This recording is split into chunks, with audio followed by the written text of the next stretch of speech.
જામનગર નજીકના ખીમરાણા ગામમાં જીએસટીવી દ્વારા ગ્રામજનો સાથે ચર્ચા દરમિયાન ગામની સમસ્યાઓ સામે આવી। ગ્રામજનોએ જણાવ્યું છે કે પ્રાથમિક સુવિધાઓ જેમ કે દવાખાનાઓમાં ડોક્ટરોની નિયમિત મુલાકાતનો અભાવ, ખરાબ રસ્તાઓ, વરસાદની મોસમમાં પાણી ભરાવાની સમસ્યા હજુ પણ છે। સમસ્યાઓથી ખેતરોનું ધોવાણ અને પાકને નુકસાન થાય છે, જે ખેડૂતો માટે મોટો પ્રશ્ન છે। ગ્રામજનોએ ઉચ્ચ કક્ષાએ રજૂઆતો કરવા છતાં નિરાકરણ ન આવ્યું હોવાની નારાજગી વ્યક્ત કરી। તેઓ આશા રાખે છે કે ચૂંટણી બાદ નવા સરપંચ આ સમસ્યાઓનો ઉકેલ લાવશે। જામનગર જિલ્લામાં ચૂંટણી માહોલ જામ્યો છે અને તાલુકા પંચાયતોમાં ઉમેદવારો તથા સમર્થકોની ભીડ જોવા મળી। કેટલાક ગામો જેમ કે મતવા અને નાની લાખાણીમાં સર્વસંમતિથી સરપંચ બિનહરીફ ચૂંટાયા છે। ગ્રામ પંચાયતની ચૂંટણીઓને હવે ઘડીઓ ગણાઈ રહી છે, ત્યારે દરેક ગામોમાં અત્યારે હાલ જે ચૂંટણીઓને લઈને જે ચૂંટણીનો ધમધમાટ જે છે તે ચાલી રહ્યો છે।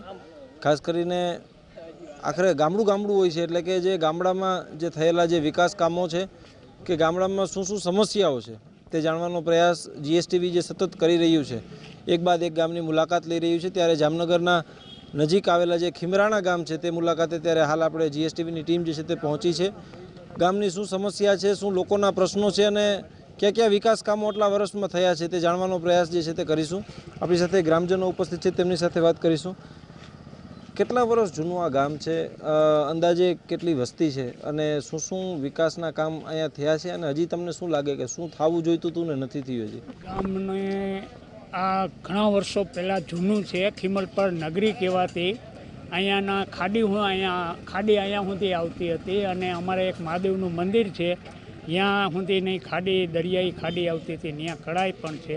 પછી ધીમે ધીમે એમાંથી થોડોક ઓલું થતાં અત્યારે આ ગામનો વસવાટ થઈ ગયો છે અને ગામમાં સારું છે અમારે, પણ એમાં આ ઘણું છે અમારે ચેકડેમ 3-4 છે, ખૂબ રજૂઆતે કરે છે બધાએ, પણ કોઈ કાંઈ જવાબ ઉપર દેતા નથી। બીજું છે આ રસ્તાનું છે, એ તકલીફ છે થોડી, ક્યાંક જગ્યાએ અમુક જગ્યાએ રસ્તાઓનું છે। અને એક અમારે મેન છે ને 12 ધોરણ સુધીની સ્કૂલ નથી। ની સિઝનમાં આ ગામ વધારે પ્રભાવિત હોય છે। 2020-21માં આ ગામમાં કદાચ ખૂબ મોટી સમસ્યા સર્જાણી હતી અને હોનારત જેવી પરિસ્થિતિ સર્જાણી હતી, તેને લઈને તમે કોઈ રજૂઆત કરી છે કે શું, ને તેનો કોઈ ઉકેલ આવ્યો છે કે નહીં? હવે સાહેબ ખૂબ સારું છે, 12 ધોરણ સુધી દીકરીઓને થઈ જાય અહીંયા, એ પ્રશ્ન છે। દીકરીઓ રિક્ષાઓમાં જાય છે, બધી પરીક્ષાઓમાં પરિસ્થિતિ છે અહીં ગામમાં?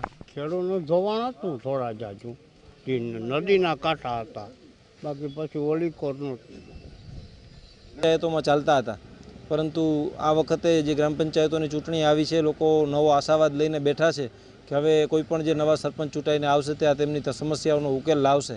પરંતુ હવે આવનારી પરિસ્થિતિ, આવનારો સમય કહેશે, કારણ કે સામાન્ય રીતે ગ્રામ પંચાયતની ચૂંટણીઓમાં આમ પ્રત્યક્ષ રીતે તો પક્ષાપક્ષી હોતી નથી, કોઈ પણ પક્ષ સાથે જે કોઈ સરપંચ જે છે તે જોડાયેલા હોતા નથી, પ્રત્યક્ષ રીતે તો નથી જોતા, પરોક્ષ રીતે કદાચ કોઈને પક્ષને પ્રેરિત કદાચ કોઈ સરપંચ કદાચ કોઈ હોઈ શકે છે।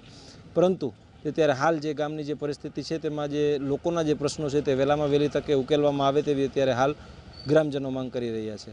કેમેરામેન હિમાંશુ પરમાર સાથે અર્જુન પંડ્યા, જીએસટીવી ન્યૂઝ।